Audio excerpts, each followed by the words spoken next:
Hi, I'm Lexi. I'm a sophomore at Clarendon University, and today I'm going to be informing you guys about night terrors. So everyone has bad dreams, but you're relieved when you wake up and realize that they're not real. The difference between nightmares and night terrors, because I know either a lot of people don't know about night terrors or they get them mixed up, but night terrors are unpleasant dreams that usually you remember when you wake up, and as your dream goes on, they gradually get scarier and scarier, and the next morning you'll remember it at probably not later in the day, but you'll remember when you wake up. While sleep terrors involve like feeling like intense fear and screaming, and you're just like rolling around in your bed when you were a second ago just calmly sleeping, and you will not remember it the next day. Night terrors occur in REM sleep, and your nightmares occur in REM sleep, so they're two totally different like sleep cycles. Some causes of sleep terrors, most people are unsure why they happen, but these are factors that can play a role in it. Stress is definitely a big one. I feel like fever, if you're sleep deprived, and any medication that you're on like can have side effects for you to have them, or if you just came off anesthesia or recently came off from surgery. Symptoms, of course, like crying, fear, screaming, not awake, fast heart rate, fast breathing, if you're sweating. Some preventions you can make for a safe environment would be put anything sharp away, blocking the doorway so you don't get up and leave. If you have stairs, fall down them.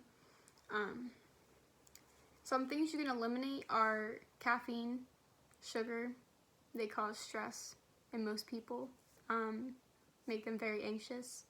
High energy activities before bed, activities involving screen before bed. And a big one for children that have night terrors are making a consistent bedtime and awake routine. And in extreme cases, they'll be put on temporary antidepressants. I'm not really sure why, but that's what one of the websites told me. I got most of my information from self.com or WebMD Sleep Disorders. I got some of my information from YouTube and Sleep Education. They're all on my PowerPoint, and I also have a video on how to deal with night terrors. So when you're with someone that is having night terrors, either it's your child or your significant other, you do not want to wake them. It'll only cause them to be even more scared and more fearful because they don't know what's going on. When you're having sleep terrors, their mind is still sleeping and their body is awake. So it's very scary for you to wake them up when they have no idea what they're doing.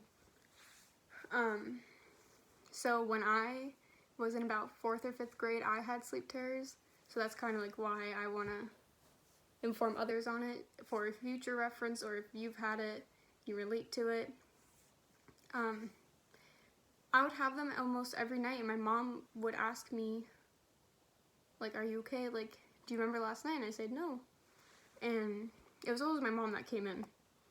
My dad, he just stayed asleep, but there was only one time I remembered a sleep terror, and it was when I got up out of bed and I just felt like so sick, but like not at the same time. It felt like I was dreaming. I walked down my hallway and I tripped over a baby gate that my sister had because she was just little. They didn't want her going down the hall into the kitchen. So I tripped over that. I started crying because I was scared mostly. Not that I was hurt. I was just scared because I didn't really know what I was doing. My mom came out and we sat in the kitchen. She got me something to drink, and I just remember sitting there, and I looked over in the living room and it was pitch black, and I just remember saying, I don't want to go in there. And like the more I said it, I like just kept crying, and I said, I don't want to go in there, I don't want to go in there.